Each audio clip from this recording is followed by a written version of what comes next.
Well, yeah, but there was more of Raw. It was a little overdone sometimes. The contract signing with Bianca and Iyo, and now we see it's a case of anything you can do, I can do better. I can do anything better than you with the girls and the guys. We have a girls or a guys three-way. Now we got to have a girls three-way. And it does it, at least can it not have to be on the same I know somebody's going to say it's not going to be on the same show. It's going to be one will be on Saturday and one will be on Sunday. It's in the same build. It just it seems a little coincidental that all these things would happen at the same time in both genders' locker rooms. I like the new rule. You could just sign a contract and all of a sudden it's your contract. Well, no, to be fair, they said it's not legally binding, but since she has possession of the contract, as you know what they say, possession is 9/10 of the law, and ignorance is no excuse for the law. Ask a cop. Something like that. I did that as a kid once. I asked a police officer, what about possession? I've never heard that before in my life. Well, they should have gone back to cop school. What were they doing giving a guy like that a gun and a badge and setting him out to talk to children when he didn't even know the basic fucking old wives' tales about what's legal? But they had the contract signing where Bianca and Iyo managed to struggle out. No one will disrespect her again. She's the world champion, and after WrestleMania, she'll still be the world champion. And she signed the contract, and the fans chanted, "You deserve it." And somebody on Twitter said, clip that like 10 seconds of them chanting, "You deserve it." So I guess this will shut up Jim Cornette about Iyo. No. These people like goddamn anything. I'm not saying she's not over even, but I don't care. She's a good wrestler. Oh, she was wonderful at doing moves. She can't promo. She's 5 foot tall. And she's not 5 foot tall. You say okay, 4'11", 5 feet tall to so many people. She's probably 4'11". I'm gonna say, and I'm not looking or anything, at least 5'4". No, 5'3". At least 5'3". All right, now you change your story. Well, because I'm comparing it to Rey Mysterio, and he's 5'2", I believe. So I didn't think she was 2 inches taller than Rey. I thought 1 was acceptable. Well, nevertheless. And Bianca, that's where I mentioned earlier, she looked like she dipped her head in a bucket of shellac. Her hair was painted on the top of her head. What the fuck? That was odd. But she's pissed because Iyo's pissed, and Iyo slapped her last week, and she's not going to disrespect her again either. After last week, we're giving Iyo a pass, but she better not do that again. And she delivered this in a way where it was kind of heelish, and she got booed from the people. And then Bianca signed the contract, and then Maria's music played, and then we got a big pop. And here we go. And she's not going to sit back and do nothing like Bianca. She got slapped last week, and she's pissed about it. And Bianca got in her business to begin with, and she's pissed about that. And they start to bicker back and forth. And it's the same thing as last week. They're finger pointing and yelling at each other, and Iyo's standing behind the table like, what the fuck? What about me? So Iyo meaning, slides the table around, put it in the right place, and comes around like she's going to interrupt him, and Bianca just reaches out and pie faces her again.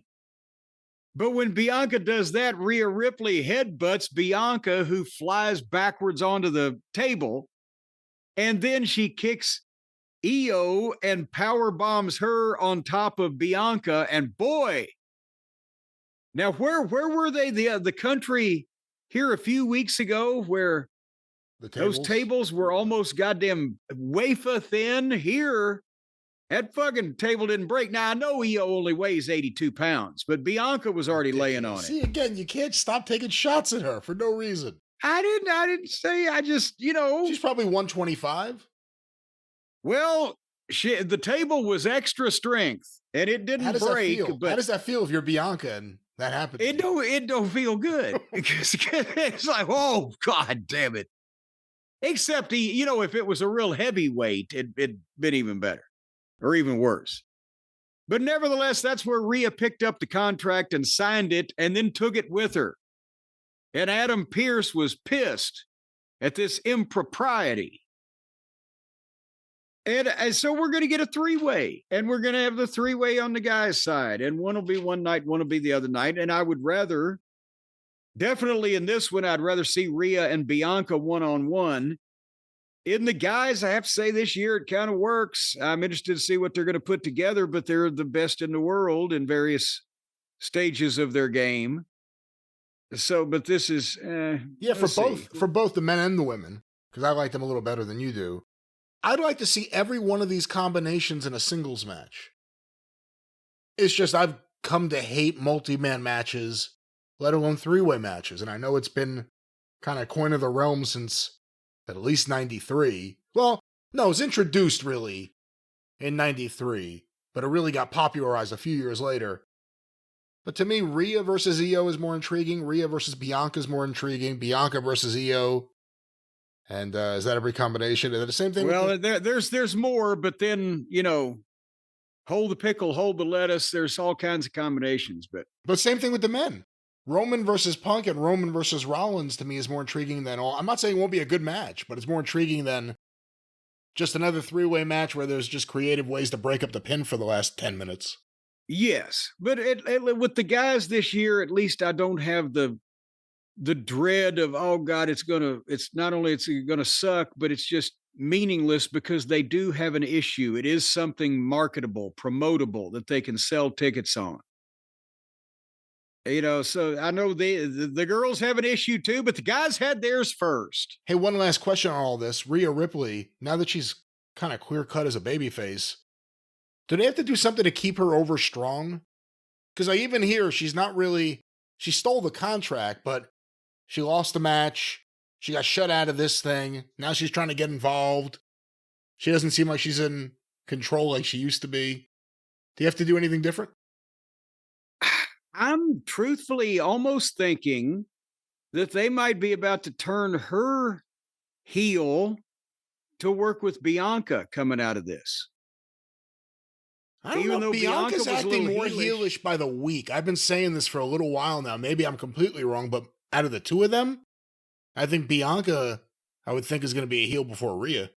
I don't know, but I wouldn't mind seeing Rhea turn heel and working with Bianca. They could just use Iyo for Rhea to beat in the three-way without beating Bianca, so that's fresh.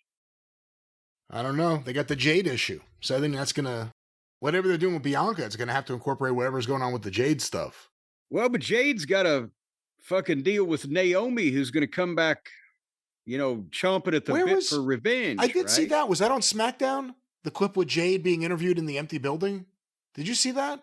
Yeah, but no, normally that would have been on AEW, but this was...